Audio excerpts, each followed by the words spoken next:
Good evening and welcome. This is Whole and Beautiful. I am Angela Oliphant, your host, and I am so glad that you all have joined me tonight for a night of information, revelation, and change. Tonight, I have a co host with me. My guest co host is none other than my eldest, my son, Stephen Oliphant Jr. We call him JR. JR, I'm so glad you joined me tonight. Happy there. I'm glad that you are here. A few things before we get into our discussion tonight. I want you all to email me wholebeautiful@gmail.com. I want you to send in your different things that you want to maybe see on the show. I would love for you to just go ahead and send in an email. Let me know what you thought about this particular show. And would you like to see more of this type of show? We're going to have a good discussion on tonight. I am still doing my couples conversation show, and I want you to maybe suggest some couples that we can get on, that we can talk to them about their life, about their journey. And those couples conversations have been like really good shows, and they have really been helping a lot of people, even if they're single. So if you know of a couple that you would like to have on, they can be married just for a little bit of time, or they can be married for years. We just want to know their story and their journey and share it with others. Um, I'm also continuing to do my mentoring moments. So if you know of a man that would like to share how they're mentoring others in the community, or how they're mentoring other young men, then let them know that they can come on to Whole and Beautiful, and we can talk about the mentoring that they're doing, because I like to get different perspectives from everybody. I want to see what they're thinking, see how they're evolving, how they're moving, and how they're changing lives, because we change lives one person at a time. So you can go in and suggest a person, or have that person contact me, wholebeautiful@gmail.com, and we can get them on the show.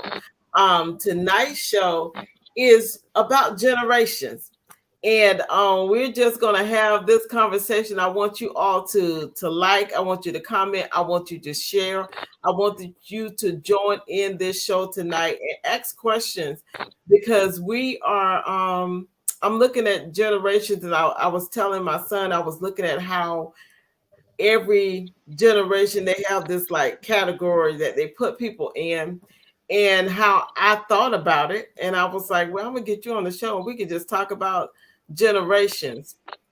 Before we get into the conversation though, Jay, I just want you to share a little bit about who you are and what you do, and then we'll get started with our conversation tonight. So, Jay, my name is Stephen Oliphant Jr., also known as JR or Jay.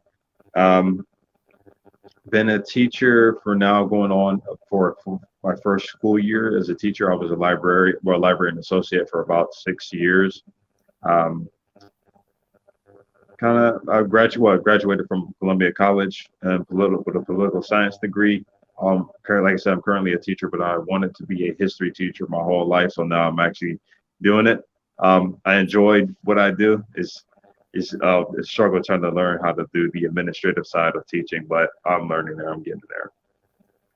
Okay. So we have a history teacher with us on tonight. He loves history. I do too. I love reading books, and he knows that about me, and he likes reading too. But I love reading books. I love finding out about different people and different things that happened, and how things come together. I just love a good book. And I love holding books, in my hand, and holding and turning pages, all that good stuff. um, but tonight we are going to just discuss generations, because sometimes we say that there's such a gap between us, and that one generation to the next generation, it's like they're trying to find some type of connection, or they're trying to find some type of way that they can talk to the generation coming after them. Or you hear all these things about people saying that they have conflict, going to talk about like with the generations. And I was looking at it, and I really don't see it. and I was wondering how other people feel about it. Um, because I think that we all kind of we grow by the way that we taught, like the way that your parents teach you. What are their values? What are their things that they're pouring into you, the way you come out the way that you are, and you may not end up in the so-called like generation that they have out there. And I was surprised that the generations that they have out there, the different names that they have. Yeah. I looked, I saw generation, what, the greatest generation Yeah. and silent generation. Then you got the baby boomers. Then you got Generation X, and then you have the millennials, Generation Z, and now they're talking about Generation Alpha. I was like, whoa, okay. And I didn't even realize till I looked it up that I'm supposed to be a part of Generation X. Hmm. Wow. Yeah. I didn't even know. But Jay, can you share with us just a little bit, where how you view these generations and how the things are categorized? With me, I look at it as being, and you can just jump in, but with me, I look at it as being people putting like labels on people and putting them in that area, Hmm. and then when they find out Yeah. what that generation is, go ahead. Oh yeah, no, I think we have similar opinions about this. Yeah. Especially when you look at greatest generation, silent generation, or Generation X, baby boomers. If you look at how they um, set the start date and the end date, it's probably very possible that you could be a part of a baby boomer, and a baby boomer will have another baby boomer, depending on what year they started having kids. So it's just crazy to think that we're Wow. trying to separate generations when there could be a baby boomer who was born at a certain time period, and then a certain years later they end up giving birth to another quote unquote baby boomer by the generation markers. Um, like Yeah. from what I hey, Hey, this is hey. interesting. But yeah, but from what I like the numbers, the years that I had, from what I was looking at, how the numbers divide up, Right. it's crazy how they can divide that up. And really, a lot of this stuff has to deal with marketing, um, Okay. marketing on the end of, I think it kind of somewhat started with the guy who coined Generation X. So because I think he wrote a book called Generation X. He set the lines for the years, and then of course, then the next thing was, well, if this was the years for the generations, what's the next years for the generation? What we're going to call the next one? And so everybody came up with all these different things until eventually one particular uh, term sticks. So we have things Okay. like the video generation, or you have the net generation, or they'll start saying the cell phone generation. They throw all these things out here on like news reports, um, on other forms of media. And eventually, when someone throws out millennial, oh, that sticks now. And so now where everybody's calling it millennial. It's like a trend setting thing. Because the guys, like I said, the guys who started it out were working for like marketing firms. Okay. Okay. Because when I was looking at it, I thought along the same lines also. I thought about how each generation, as you're looking at it, it's like how are they doing, how are they setting it up? And I saw all of the dates and stuff that they put out there. And I was like, my goodness, this is just so different to have those dates and stuff out there, to have that all together.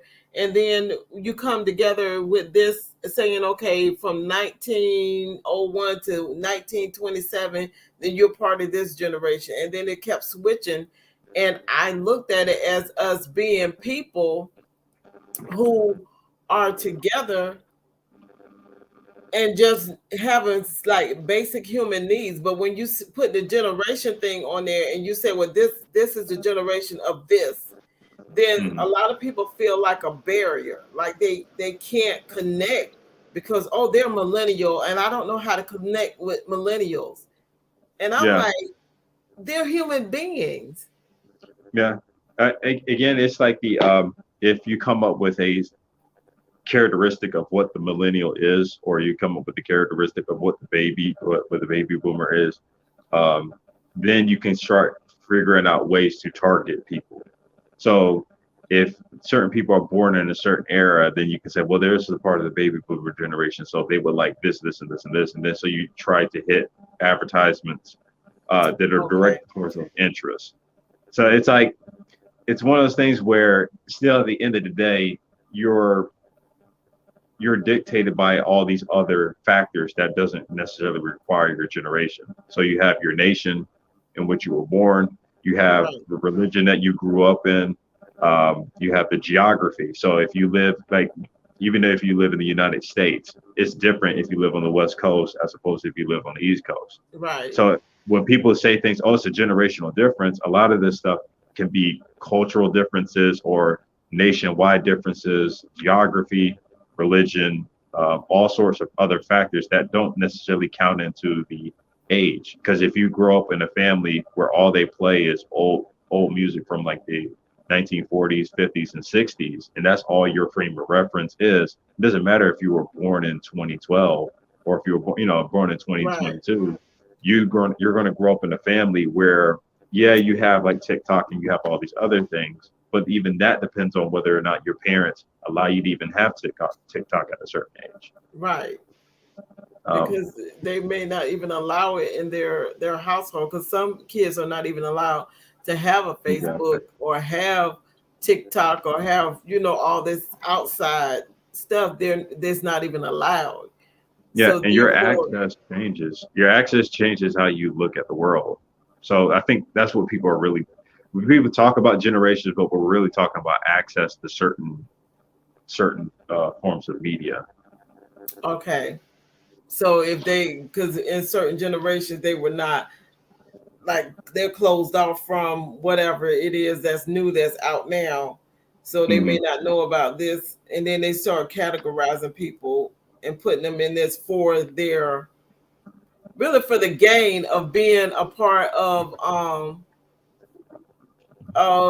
like you were saying, advertising, and they know how to hit this generation, that particular generation, because certain things that people may present that may say that's supposed to be a part of the generation that I'm in, they were like, okay, well, they're going to go for this, but I might not even go for what they're talking about because of my Yeah, upbringing and because it was different.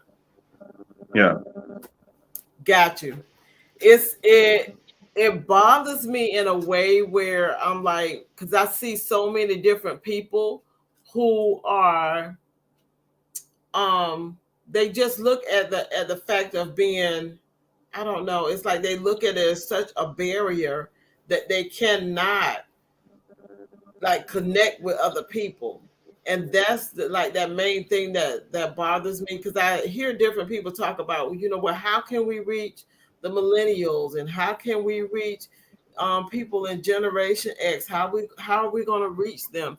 And I was like, you reach them by treating them like human beings. yeah. We all have, like, these same basic needs. And it's like, I looked at it, it's like, I think it was Maslow that had out Hmm. the basic needs, like water, food, clothes, housing, protection. Those things are the basic needs. And I'm looking at, if those things are provided for people, then, if you're giving them a safe place where they can just be themselves, and Hmm. you embrace them for being a human being and not trying to categorize them as something, then you draw them in. It's not Yeah, saying I got to do something. Go ahead. yeah. I was saying I think that you're spot on with that. I think the to probably go like a little bit further. Um, it's like treating people like they're human beings, but then I think age does play a difference, or it Yeah. does play a role.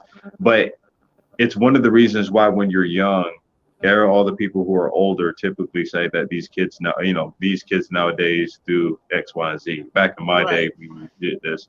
But it's funny because the older you get, then you're probably going to say the same thing about the younger generation.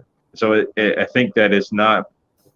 It's just that I think when we're young, we have a certain type of fire and certain type of desire, and so we act a certain way. Everything needs to be done now. We don't. Sometimes we lack the patience, but that's not a generational thing. That's something that happens with 18 to 25-year-olds. And then eventually, the older you get, then you start changing your mindset. And so what is, I think there was a couple of studies done about the fact that just young people in general are a little bit more full of themselves. And then eventually these same people who are kind of full of themselves at a certain age eventually grow out of it. And then eventually Right. they become the very old, like old people that were saying, well, back in my day, we did this. And it's like, well, Yeah. it's just a feature of younger people. When you're young and you have fresh ideas, you have all these things are changing. You have all this like fervor and desire for certain stuff. And so it's almost like you can't sleep because you got to get on to the next thing, to do the next thing. And this has always Right. been going on. Then the older you get a little bit more wisdom, and then you're a little bit more apprehensive, or maybe you've become comfortable with the life that you've been living for the last uh, decades or so. And then you start getting to the point where you're like, okay, I maybe you still have fervor and desire, but it's not quite the same. You know what I'm saying? But Yes. now, since you have your perspective has shifted. Right. So you think that you're the same person that you were 20 years ago, but the reality is you're changing. Yeah. And so it's easy to look back in hindsight. Well, back in my day, we wouldn't do this. And it's like, no, because I'm gonna tell you, like, just as personally, like, because I would hear, you like either you or dad or anybody else would talk back in my day, and then they would say back in my day X, Y, and Z, right? Right. But then I would also hear some of the quote unquote bad things that they did, and I'm like, that sounds like one of my friends did that just Yeah. in school the other day. So you kind of like it's not to say that there are absolutely no differences between the years. It's just Right. that one of those crazy things where you can go by year after year and start seeing some people say some things about the generation. I'm like, you could totally be talking about what people say now. Like, I had a couple, if I just real quick, a Yeah. couple of them. This, you could try to guess when this came out. Someone said, this is a guy who was talking to some 20-year-old people in a bar at the time. He says, "Oh, they asked him, why did you go into advertising in the first place?" And he thought back almost 20 years, and he answered as honestly as I could, to make a living. He said, "That's one of the things I can't understand about you fellows, doing what you do just to make a lot of money." He said, "I went into advertisement to make a living, not to make a lot of money. Even as I said it, I knew the phrase to make a living could have absolutely no meaning to these children of this affluent society." What year do you think that came out? Oh my goodness, to make a living? Yeah, they Oh have. man, would that be a baby boomer?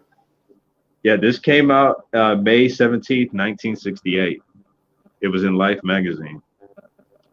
So that was like, woo, that's moving into Generation X. But that's right, Francina. I see your comment that had came up. It's like it's when you young, you think you know it all. And maturity will change with Hmm. different generations. As you mature, you start looking at things differently, and you're not out there like just blowing in the wind. It's like you start getting grounded. But that's something because that was you said 1968 that was put out. Yep. So that's Then like there, part of Generation X. That's like my generation supposed to be. But go ahead. then 1976, there was a New York magazine ran a article talk about the Me decade. This was 1976. Okay. Um, which is comparable to like where they talk about my generation. It's the me generation. So Okay. they had two more me's to what they went over in 1976. Um, I think this December 30th, 1985, they called it the video generation. That was one of the things that didn't stick. Okay. Um, Someone said, no, this is about baby boomers. I think this came out July 16th, 1990. They said, by and large, the 18 to 29 group scornfully rejects the habits and values of the baby boomers. viewing that group as self-centered, fickle, and impractical. So Okay. it's yeah, Yeah. it's a crazy thing. The oldest quote that I could find is attributed to some to a Greek person, or ancient Greek guy, but I can't verify whether or not it was actually said by him. But this quote itself came from August 23rd, 1890. It says, "I should be disposed to think the youth of the present day were far inferior to those of my boyhood, were it not for the fact that my father frequently said that in my boyhood, that the boys of my day were very inferior as compared to those of his. And I imagine that his father could have made a similar statement about the boys of his day." And this is from 1890. Yeah. Um, this is, again, another one from 1890 says, "I see no hope for the future of our people if they are to be dependent upon the frivolous youth of today. For certainly all the youth are reckless beyond comparison and are opinionated much beyond their years. When I was a boy, we were taught to be discreet and respectful towards our elders, but the present youth are wise exceeding and impatient and restrained." That's It's from like August. it's a circle. It's the same thing. So, Oh man. And that's back like in the 1800s, they're saying, what's going mm, to happen to this generation. And people look at it as such like a barrier that we can't reach each other, but we can. yeah, We can sit down and have conversations. It's just listening to other people and what their ideas are and hearing what they're saying, and allowing them to have a voice and realizing what age they are. yeah, Because when you're like 7 and 8 and 7, you're thinking it's like you think you can conquer the world, and some 5-year-olds be like, "Oh, I'm Batman." yeah, And they really believe when they put their hands out and they have their cape on that they flying for real. That's the way they think. And then as you grow older, because it's like a lot of even like a lot of with kids when you're growing up, there is no fear there. You just go for it. But I think a lot of times fear is even taught because mhm, people are like, "Oh, don't do that, you're gonna fall. Oh, don't do this." And they get scared if a lot of the fears that sometimes that the parents have, then the kids will have the same type of fear, and it's because it's taught. yeah, And with different things, we teach each other. Because I grew up with my grandparents. My mom had to work a lot, and when she was working, we were with our grandparents. So we grew up, with them, and they were a lot older. mhm, Because my mom had brothers and sisters that could have been her mom and her dad, but they were older, so our mindset was like older, and we would think older because we grew up in that environment. So I want everybody to see that you can reach over and reach past what they're saying, what a generate the generations are.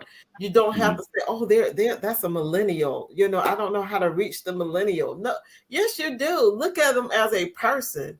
Or you saying you can't reach that person from what they deem the greatest generation, and they're a lot older. Yes, you can talk to them. They would love to yeah, sit down and talk to you and share with you and be with you.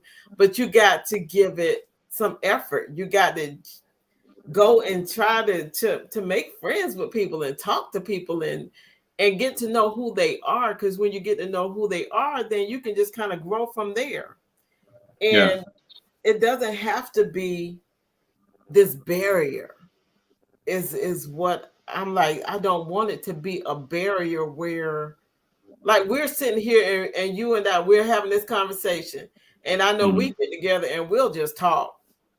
If yeah, we get on the road, we could be talking for hours, just going on about different things, which is awesome. And some people don't have that. I don't know. They don't have that with people who are younger than them or even older than them, because there's an age difference there. But because we sit down and I listen to what you're talking about and we share our differences of opinion, if we don't agree on something, we can say we don't agree. you Yeah. know, and still voice your opinion about it. Yeah, But I think that's yeah, one of the thing you brought up about just remaining teachable is the yes, is the big part about it. Um, Sometimes when people say, "Well, we don't feel like we can reach the youth," it's kind of weird because even me as as a teacher now, there's some people that when I go into teach, they hang on my every word, and then there are others who refuse to like even participate. right, And it's always just about figuring out what is about that particular individual, what they like. Because I've had a student who would never pay attention to anything that I'm saying, but as soon as I bring up like battles or generals or different things like war, yeah, he's he gets tuned into it. So it's one of the things about just meeting people where they are, and not really meeting people uh, based off of what the generation says. Because honestly, sometimes if you have like older people going all out their way to try to please like one particular generation and trying to say, hey, we're cool just like you, it comes across as like kind of cheesy. And so it just people don't like some kids will look at that and be like, oh, that's cool, Mr. Oliphant said this, or oh, that's cool that he did this particular dance. But then there's some that's like, this looks like it's in bad taste. I'm not a fan of this. So it you just meet people where they are. yeah, Because I found that I think even that when I was a teacher, as a teacher, I find that there's some teachers who've been there for a while and they can crack, like they're very witty. They can they crack jokes with the students, and they just have this like certain type of charm that I feel like I don't have. So right, then I would try to emulate that, but it just never came across as natural. And then I was like, you know what, I'm still not reaching the kids, and now I just look awkward. So I was like, well, right, let me just be myself and be myself, but also make myself available to the students. And eventually you start finding out the students still, uh, when you show yourself to be available to them and you just show the fact that you actually listen to what they're going through, right, um, they're willing to listen to you. And not all the time, but we have many that will come and respect who you are because you presented someone as you. It's like kids know authenticity. We all know authenticity. And so I think that's the difference. You have to remain teachable, but then you also have to remain authentic to yourself. If you're a quote unquote cornball and that's just who you are, that's just who you are. Stop trying to be somebody outside of that. Don't limit yourself, but don't try right, to, don't try to change up too much of who you are because people will respect you for who you are. yeah, Um, it's just that you have to be confident in yourself because I think that when I've gotten used to the fact that okay, I'm kind of a nerd. Once I got used to that, I don't really care about all the other stuff that you throw my way. Because I think all before the reason why I kept tripping and stumbling or having the generational conflicts and stuff because I was trying to be somebody I wasn't. right, And again, just trying to fit in with that particular mold of what people think a millennial should act like. So then, because people think that these rules are so hard, these rules are like so rigid, they right, say, "Oh, you don't act like a millennial," and it's like, "Well, no, I'm just myself." There are plenty of people who grew up just like me, or even grew up on the other side of the United States, or wherever on the other side of the globe, and they act just like me, grew up in the same era. I think right, the only real difference, the major difference, is our history and our technology. So, like you and I, we're separated because of history and technology. There's certain just technological things that you had that I just didn't have. And then there's some things that I grew up with that you kind of grew up with or you had simultaneously. So, but then there's going to come a point in time where I'm going to grow up with certain degrees of technology, and then my kids will have something that was brand new that I had no idea was possible. right, It's right, weird how they cut off they cut off the barrier because they say your generation grew up with TikTok. It's like, but I remember when TikTok wasn't a thing. So I'm right, kind of like growing alongside with it. It's like it's weird when people say you're growing up with this, and as if you just stop growing. It doesn't happen like that. There's just some right, there's just some things that I would never grow up with, because by the time that it's even a thing, I'm not going to even be around. So I Right. think that's like one of the cool things about that is like there's just some things I never knew existed just by virtue of the fact that I happened to be born in 1989 versus being born in 2022, or even let's stream it out to like 2050 or something. Right. Because things are forever evolving and growing, and just like Francina was saying, is be your own self. Just Yeah, being who you are. It's like she was saying, that find what works for you and those you're trying to trying to reach, and be your own person. And you yeah, have to, I find you have so much freedom when you are who you are authentically. yeah, And because you're not trying to put on a show, you're not trying to be in this character, you know, you just are who you are. And then people, like you said, the kids will gravitate to that because they like, oh, that's Mr. O, that's who he is, hmm, and when we are who we are with people, and we're not switching up, and we're consistently being us, we're free, but then it makes other people free enough to come and they'll talk to you because yeah, they know that you're not trying to put on this like production when you're with them. I'm trying to be like the cool teacher, or I'm trying to be that cool person that you can come talk to, so I'm going to try to get this slang down and all this other stuff. It said, Miss Hines, she was saying, I wish we would let go of the tags and the titles, and we would find there are mere similarity. There are more similarities than what we think. And that is so true. There are more similarities to us than there are differences. oh yeah, And just like you were saying, Jay, we grow up in different like time frames. We grow up in a different era or whatever. But we're basically the same, because even in the 1800s, they was like, back in my day. hmm, It's yeah, like, what is the world coming to? And I saw an old show just a few weeks ago where I was like, I was watching what was that? I think it was the Waltons, and I go back and watch it every now and then. But they were just introducing like TV, and they was like, "Oh my goodness, I can't believe they're trying to do TV." You had an yeah, uproar of people who didn't want it, and then you had the other people who was like, "Oh, this is going to be awesome. This is going to be great," you know. And some people were like, "I don't know what's wrong with the radio. The radio is a good thing." But at one point, the radio was not. It was like, why are you yeah. trying to put stuff on the radio? How's this going to work? And even with Like, telephones and stuff. But go ahead. oh no, yeah, I would say when you were talking about the telephone, but they're the oldest ones that I found was that there were some people said that the written word is going to be the undoing of society. And there's a quote that's basic, like, so this is during the time period where people are not really writing. Most of our communication is just, Face to oral, so face.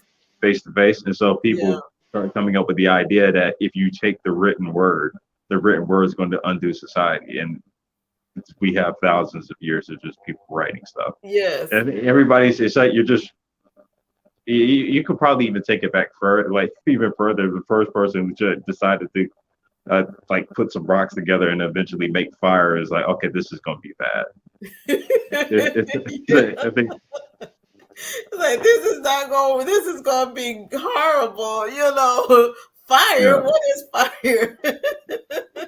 Or they're coming together with everything. It's like she says, we miss out when we follow a preconceived notion of how someone is because of the generation they're in. Yes.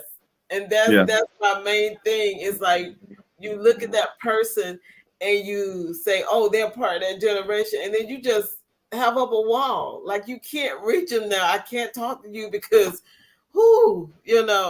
you're part of that generation. And I'm like, no, look at them as being a human being and embrace them. I used to have just this horrible time with teenagers, and because of it was like, it wasn't because they were just so horrible. it was because in my mind, I think back when I was a teenager and I was so awkward.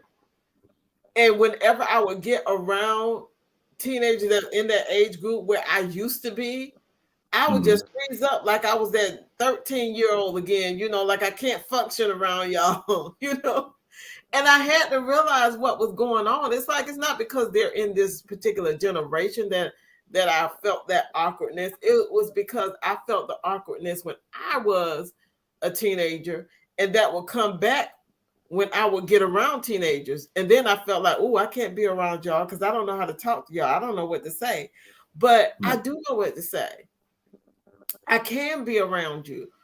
But I was like, because I was so awkward and because I went through different things when I was a teenager, when I got back around the teenagers, it was like taking me back to being a teenager in my Hmm. head. So I had to realize, you know what, let that go. You are who you are. You don't have to be you know, like you were saying, acting out of your character or trying to be the cool one around these teenagers. Just be who you are. Yeah. Talk to them on their level, find out what's going on, and just have a conversation and just be you. And that's what I push so much is being authentically you. Because Yeah. if you are you, then you'll reach who you need to reach. You'll talk to who you need to talk to. They'll gravitate to you. They'll come and they'll want to be around you because that's your person. That's your people. You know, you may not be able to reach every single person, but there's a group of people that will gravitate towards you simply because you are being you. Yeah. I, And I it's, think that, go oh, you ahead. were saying? Oh, no, I was saying that one of the things I thought about too was like I said, there are some things that are uniquely a part of a particular time period. Right, Um, and that's usually, again, that's because of the nation, that's usually the religion, the geography, or whatever is going on in the world at that point in time. But the thing that I think we overlook too is that things can be cyclical. So right, you'll have moments where things will get outrageous, and then you'll have moment periods where things will start going back to like being kind of a little bit more like more restrictive or more reserved. And it's like so everybody thinks that, oh, this is the era that defines it. The problem is that when you try to put that into a neat little black and white or rigid rule thing, it doesn't work right, because there's some things that even when I watch like a lot of biographies or read a lot of biographies, and when I'm reading history, some of this stuff I'm saying, wow, this it's just the same sort of things over and over again. right, Like you were pointing out, a lot of stuff is because we're human beings, so we oftentimes require the same physiological needs. We require the same need for safety and security and all these other things. So it's like it's the same. I guess it's the same song and dance. It just has a different, maybe has different clothes on, but it's the same right. song and It's dance like over and over. it may look different from the outside, but basically, when you get to the core of it, it's the same. Hmm. It's the Yeah, same. yeah, And because there was different like musicians where they said, "Oh, this person was just, he defined the era, and he did this, he did that." Like one I can think off the top of my head would be like Michael Jackson doing the moonwalk. And yeah, then it was a couple of months ago that I happened to look up like some old black and white films, and I can't remember the guy's name, but he went on stage and basically did the moonwalk.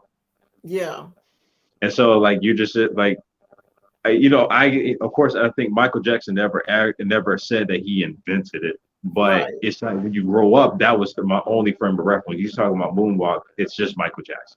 But right. now I have this whole like catalog of old people from like the 1940s or the 1930s and stuff doing the moonwalk way before he did it. And Yeah, there's like some other dances that I think like some people would say, oh, why are they moving like this? And then you got stuff from the night again from the black and white era where people are in their zoot suits and they're like moving in a certain way that you can probably um, like because there's a couple of videos that are like this. They take these old videos and they put modern like rap music or to it, right. and it looks almost the exact same. The only difference is they have different suits on. They have different suits on. They have like a different like style maybe, Right. but for the most part, it's the same dance. Yes. It's the same dance. Oh, Well, that is good. I like that. It's the there same. was the What she's saying uh, is my purpose is locked up in who he created me to be and when. The moonwalk was around long before Michael. yeah, Yes, it was. yeah, and It there was the was. like for what I do, like because I used to do rap and stuff, and so when I was doing rap, one of the things I started doing was trying to figure out like the origins of it, Right, and everybody kept pointing to the 1970s, but then um, one thing I looked at was that if you listen to rappers, especially the old school rappers, they did a whole lot of call and response sort of things. right, right. That stuff was started already in church way before Yeah, that, right? way And then before that. people were making puns and doing sorts of things. So you would have someone talk about I spoke with the SON and the SON said to the SUN, and like the how if the preacher's going Right, on a riff, he's rhyming and he has like someone playing the keyboard or playing the right, drums while he's rhyming in front of the church. And so it's something that's just been a part of culture. Even when you start talking about like they went like in West Africa, like when people would gather around a fire and communicate stories. They would communicate stories via like their voice with music, same yeah, sort of thing. But it's like, oh well, no, this is different. No, it's not that different. no, Like one of the oldest things that I've heard was it was a guy doing a comedic song. It was Pig Meat Markham. And I mm-hmm, want to say this came out in the 1960s. But he was rapping, but he was just making a joke. The song was called Here Comes the Judge. But it's one of those things where you listen to it, they got the drum beat that we typically use today, and right, everybody's oh that's a dope beat or has the same sort of cadence. It's just different. right. So it's it's it's just funny when you keep going further and further back, you just find out that stuff has been around for a long, long, long, long time. It's Until I like, like, go ahead. oh no, I say that the whole thing that a generation comes, a generation goes. Pretty much everything's like Yeah. the The same. more things change, the more they The stay more the things same. say, yeah. Oh, I love it, Jay. Oh my goodness. And our time is up. Wow. We Oh went wow. through this kind of quick. We're gonna have to come back and you're gonna have the co-host with me and we're gonna have to talk about some history things because I love I love history. I love reading about people and maybe we can get back on here and do some history things because I love the stories and I love the way everything comes together. So guys, I want you all to cross over the generation thing. Stop putting labels on people. Go out and be friends with everybody. Talk to them, see who they are. Let them be who they are and be authentic. Jay, you have any last words that you want to say? Anything that you want to say before we end the show? No, other than just thanks for having me on. I enjoyed myself. Yeah, I enjoyed it too. We got to do this again because we have got to do. I'm gonna have him come back because guys, he has done like some research on different families and stuff, and help people kind of go back in time and find records and different things like that of their families. And I would love to have him come back and just talk about some of the research and stuff that he did. And maybe we could choose one of you all, and we could do some research on you. You can send me a whole beautiful at gmail.com and we can try to do some research on your family and see how far it go he can go back or how far we can get back on your family. But yes, we can learn some things from our younger generation. So we need to embrace them and see what they can teach us. And we need to go back and talk to the older generation and let the younger generation talk to the older generation and learn from them. We are all in this together and we need to stay united and not separate. We don't need to be separated from each other. We need to unite even more. I thank you guys for joining me tonight. I hope that you will go back and listen to the replay tomorrow at 4 p.m. Until then, I am Angela D. Oliphant, allowing you to see, hear, and know that whole and beautiful is not just your destination, it is most definitely your journey. I will see you here next week, Friday at 7 p.m. Love you much, guys. Good night. And thank you, Jay. You're welcome.